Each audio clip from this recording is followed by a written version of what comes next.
saludar al maestro Ricardo Sevilla, a quien tengo primero que siempre ofrecerle una disculpa.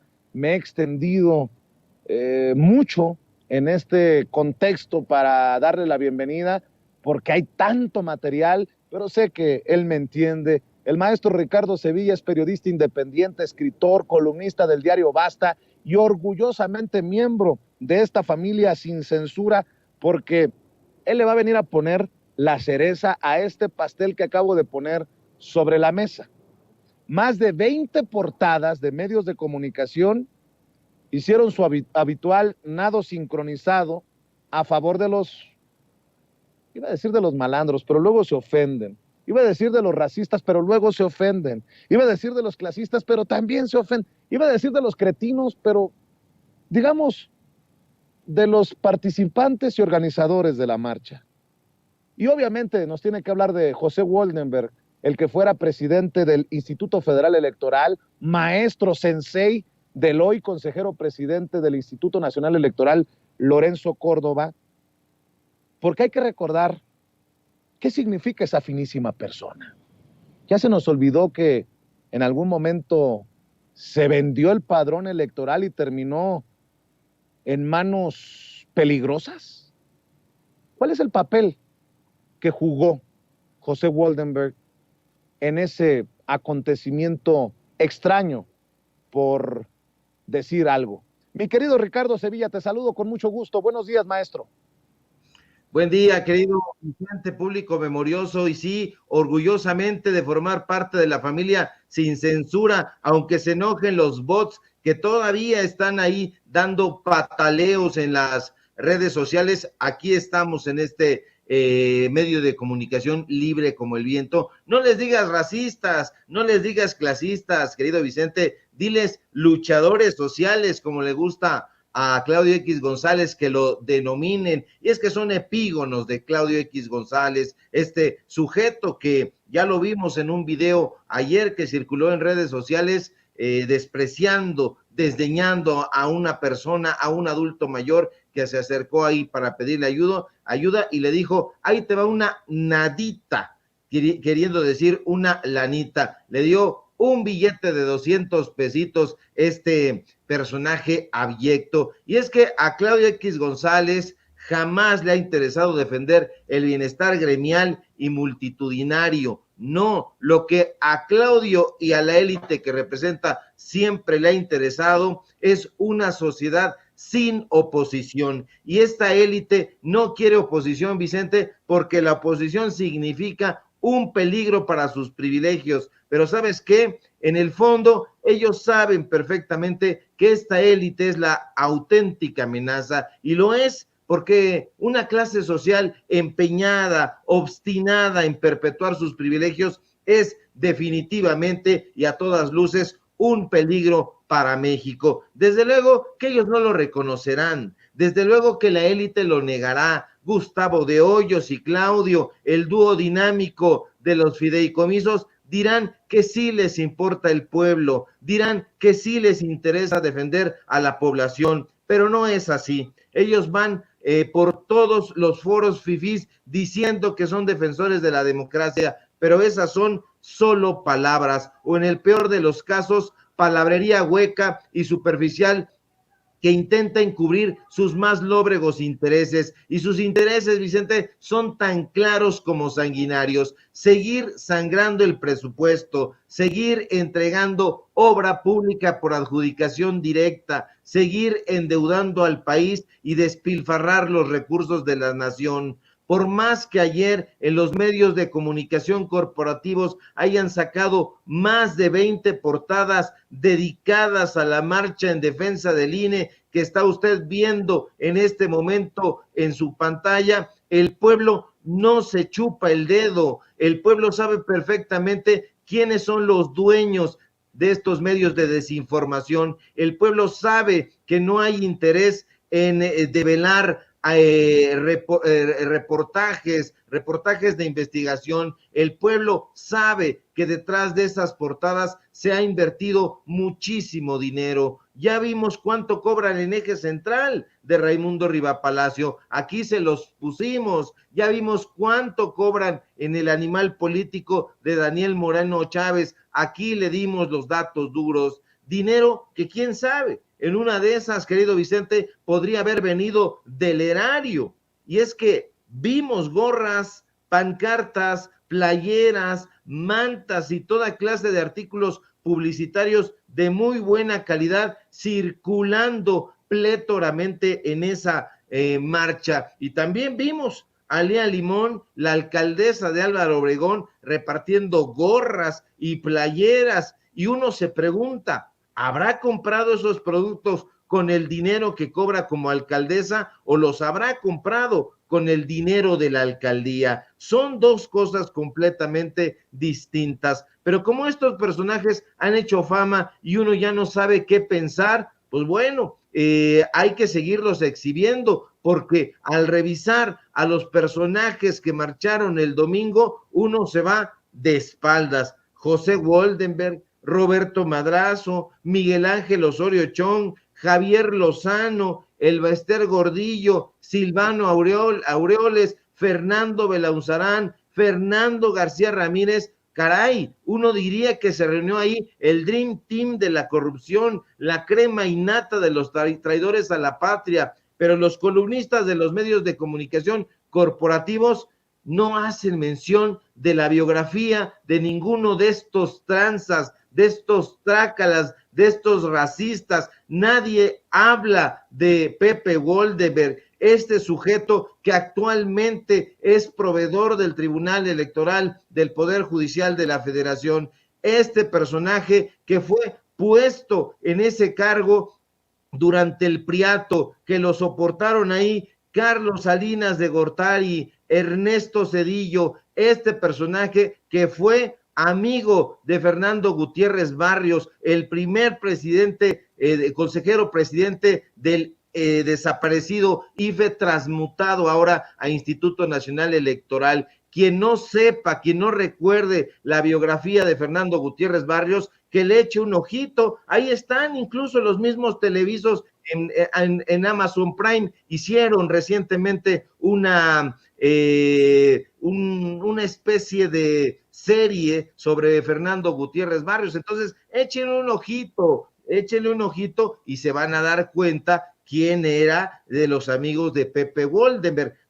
Pepe Woldenberg, este personaje que se dejó, como bien mencionaste al principio, robar el padrón electoral y que contenía nada más ni nada menos que los datos personales de 58 millones de votantes mexicanos y mexicanas, y que de pronto fue a parar a una empresa estadounidense, a la empresa ChoicePoint.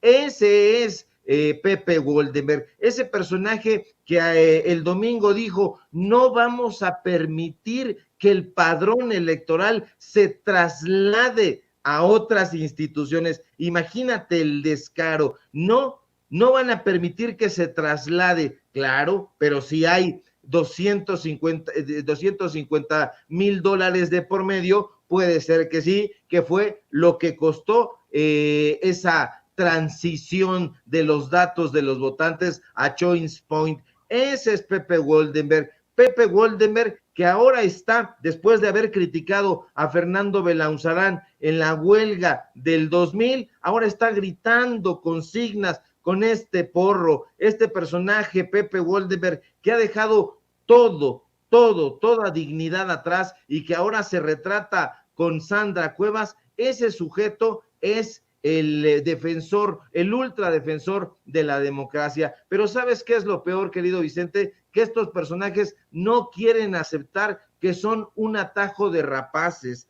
Tan ciegos los ha dejado su hambre de dinero que no se dan cuenta que el pueblo lleva tiempo reaccionando firme y vigorosamente a sus trastadas, a sus raterías, y López Obrador, aunque les duela, es la prueba más evidente de eso. A López Obrador, y él mismo lo ha reconocido, no lo puso un grupúsculo de personas ni una élite empresarial. A López Obrador lo colocó en esa posición el pueblo de México. La mayoría de los mexicanos y de las mexicanas se dieron cuenta de que el PRI, el PAN y sus aliados se fueron convirtiendo en un grupo político que transformaba las necesidades de la sociedad en aspiraciones individuales. Nunca han trabajado para el pueblo de México, sino para hacer florecer sus negocios y hacer prosperar su satisfacción personal. Jamás les ha importado el bienestar general, y eso hay que decirlo y hay que subrayarlo con todas sus letras, querido Vicente. Mi querido Ricardo, somos muy críticos de los medios corporativos, y te voy a preguntar tu opinión acerca de esto que está circulando profusamente en redes sociales. Denise Merker deja en cosa de un mes y cacho la conducción del noticiero estelar de Televisa. Denise Merker sale de la circulación, deja este malherido noticiario que dejó Joaquín López Dóriga en su momento, en medio de especulaciones y escándalos. Denise Merker deja a partir del próximo 9 de enero la conducción de En Punto y se queda como productora ejecutiva. Y menciono esto no porque esté al pendiente de Televisa, sino yo pregunto desde tu perspectiva si crees que esto también abre la puerta, como lo he dicho en su momento, para que en algún momento regrese a México por la puerta grande un León Krause, hijo de Enrique Krause, hoy encargado del segundo noticiero más importante de Univisión, o el mismísimo Jorge Ramos, porque llega a la silla del noticiero más importante de Televisa, que hay que decirlo, tiene sociedad con Univisión y hasta con Google. Llega Enrique Acevedo, quien era el conductor de espacios en Univisión antes de que llegara León Krause. Después Enrique Acevedo se fue como corresponsal a 60 minutos de la CBS y se convirtió en conductor en inglés de CBS This Morning, así se llama el noticiario. Yo te pregunto, ¿ante qué estamos? Algunos dicen, una chayotera menos. Yo tengo mis reservas para ir tan lejos, pero sí me llama la atención cómo empiezan a mover sus fichas. Pero bueno, eso es lo que hay, mi querido Ricardo. ¿Cómo ves así de bote pronto? Denise Merker se va porque ha sido una conductora gris. Denise Merker ha sido una pieza fundamental en los análisis que ha tenido ese medio de comunicación, Televisa. La vemos sentada en tercer grado, la vemos conduciendo malamente ese noticiero. López Dóriga, pues siempre fue un tipo flamígero, antes de él Guillermo Ortega, Guillermo Ochoa, Jacobo Saludowski, etcétera, pero ella se va definitivamente porque no tiene rating. Imagina, tiene más rating un personaje al que habían corrido como Carlos Loret de Mola.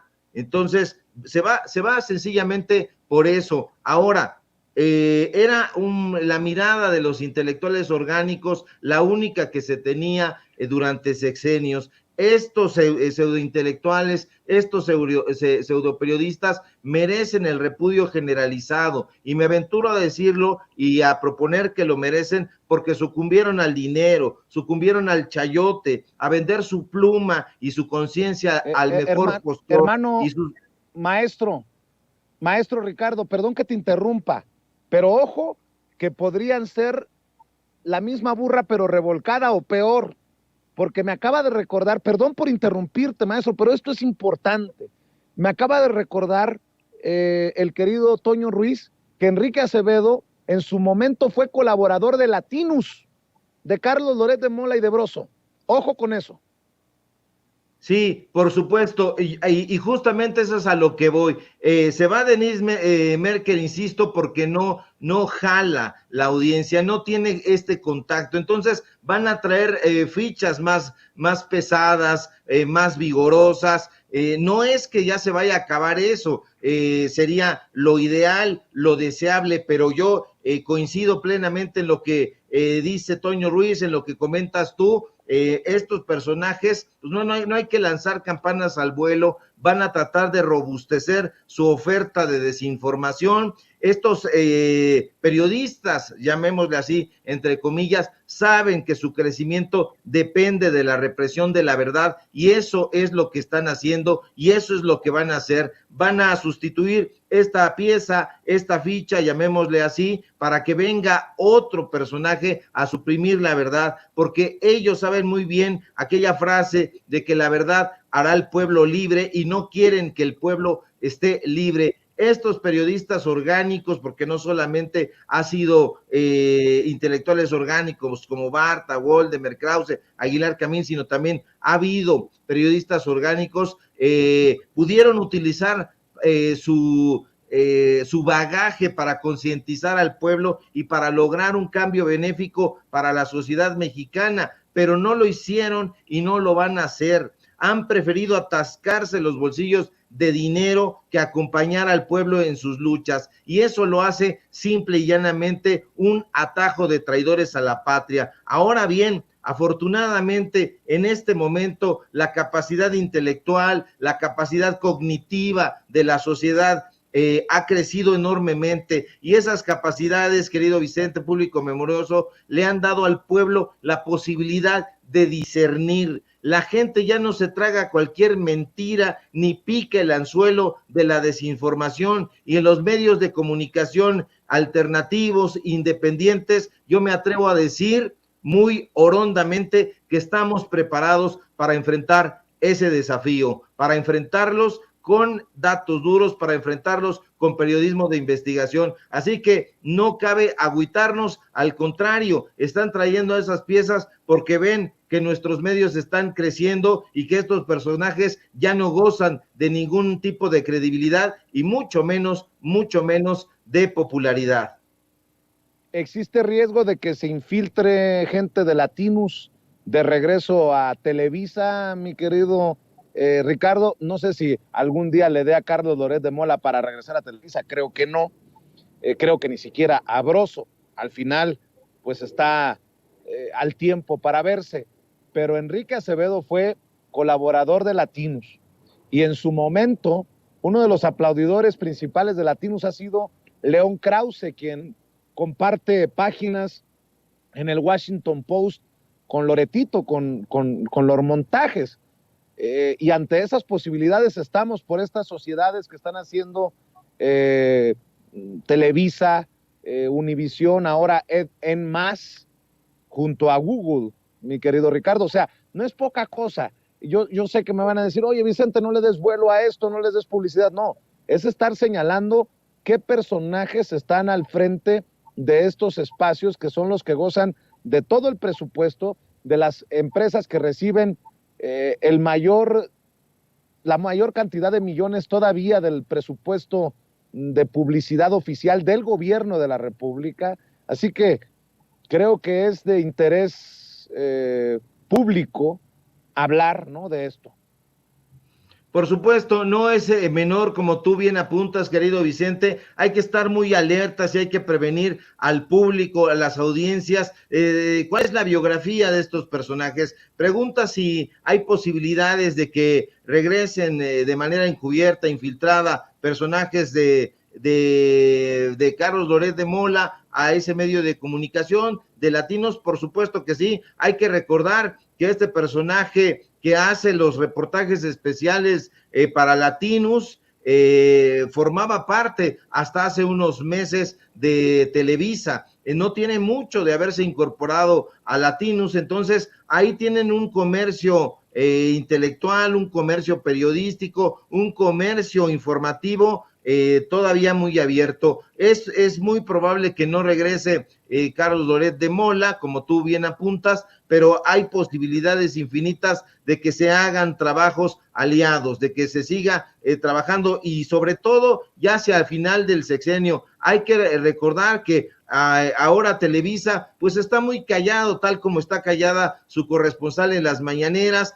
pero Televisa siempre va bailando y apostando a los que considera los mejores posicionados. Ahora está un poco callada porque está jugando a que está más o menos con el presidente López Obrador, pero no es así. Entonces, hacia el final del sexenio se van a robustecer las críticas y vamos a ver hacia qué lado tienden, pero es muy probable que vayan a tender siempre hacia los grandes corporativos, hacia los que digan los empresarios, porque a ese son siempre han bailado. Entonces yo coincido plenamente contigo, hay que estar muy atentos, no se trata de darle vuelo a esto, sino de alertar. Denise Merker se va, pero no se va porque ellos estén pensando en languidecer ese proyecto, sino al contrario, en robustecerlo, y este robustecimiento para ellos significa más desinformación, más fake news, más montajes y todo lo que estila el periodismo corporativo.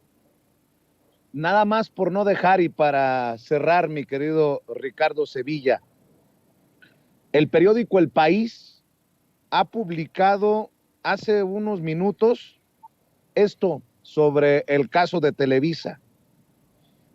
Hace declaraciones Enrique Acevedo, el que ocupará la silla grande que dejó en su momento López Dóriga, que en su momento dejó Saludowski y que está dejando Denise Merker. Dice Enrique Acevedo, el periodismo en México tiende a ser oficialista. Me gustaría escuchar más a las personas afectadas por las decisiones oficiales. Desde ahí, ojo, que se viene la cargada contra el gobierno.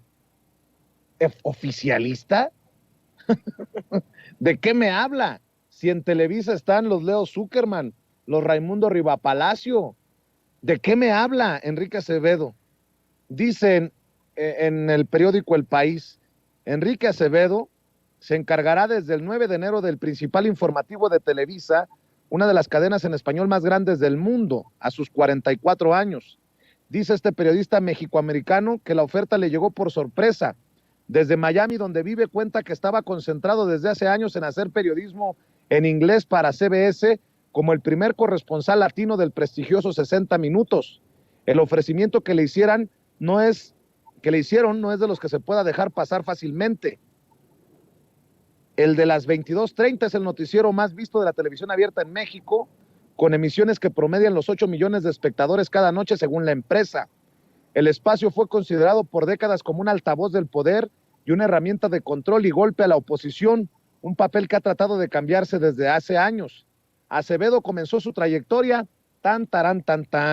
en el periódico Reforma, para después viajar a Nueva York a realizar un posgrado de periodismo en la Universidad de Columbia.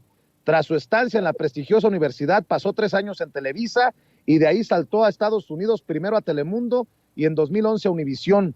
Ahora, tras casi 12 años en Miami, deberá volver a México a tomar el relevo de Denise Merker, la primera mujer que estuvo a cargo del noticiario y quien quedará como productora ejecutiva tras 6 años en pantalla. Solo pregunto por lo que leí del periódico El País. ¿Le afectará haber vivido en Miami estos años, rodeado de los Marco Rubio, de las Elvira Salazar, de los Jorge Bailey, de los Jorge Ramos? ¿Le nublará su visión para regresar a México y buscar ser objetivo e imparcial? Diría el príncipe de la canción José José, pero, en fin. Mi querido Ricardo, vamos a cerrar invitando a la gente para que amor con amor se pague, para que te apoyen en tus trincheras. Cierro con cualquier comentario, con cualquier opinión, mi querido Ricardo Sevilla.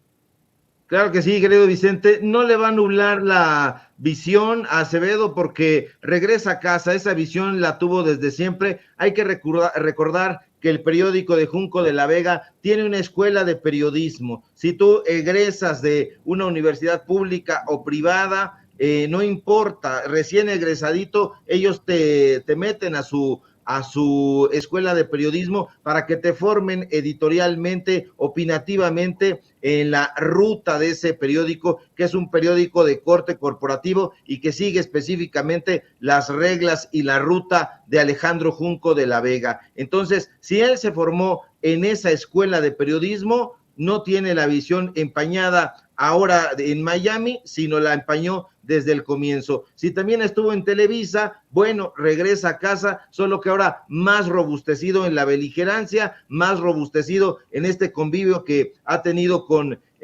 Krause Jr., con Jorge Ramos y con todos estos personajes que forman parte de una grey periodística que está muy lejana del pueblo de México. Entonces yo creo que la gente va a estar muy alerta, a ella siempre le gusta buscar las biografías y se va a dar cuenta de que en el retrato de este personaje se va a encontrar con muchas cosas obscuras que lo vuelcan totalmente hacia la derecha, así que ya veremos cuál es la propuesta y a nosotros nos va a restar, querido Vicente, continuar con este trabajo tan vigoroso que estamos haciendo desde los medios de comunicación independientes y sobre todo con trabajo periodístico, informativo y de datos duros. Síganme por favor en mis redes sociales, en Twitter, @SevillaCrítico, en Facebook, Ricardo Sevilla, así nada más. En los datos duros, hoy tenemos informativo en punto de las 8:30, es Ricardo Sevilla, los datos duros. Síganme por favor en mi columna del diario Basta, ya la compartimos en redes sociales, y síganme por supuesto aquí en La Familia Sin Censura, donde estamos practicando un periodismo libre e independiente y libre como el viento. Si todo marcha bien, querido Vicente, ojalá que sí, nos encontramos el día de mañana para Investigación Especial. Recibe un fuerte abrazo y también producción y la audiencia. Gracias, mi querido Ricardo, el maestro Ricardo Sevilla, hablando con nosotros sin censura. Pues fíjese que Alejandra del Moral, y grábenme, don David, Alejandra del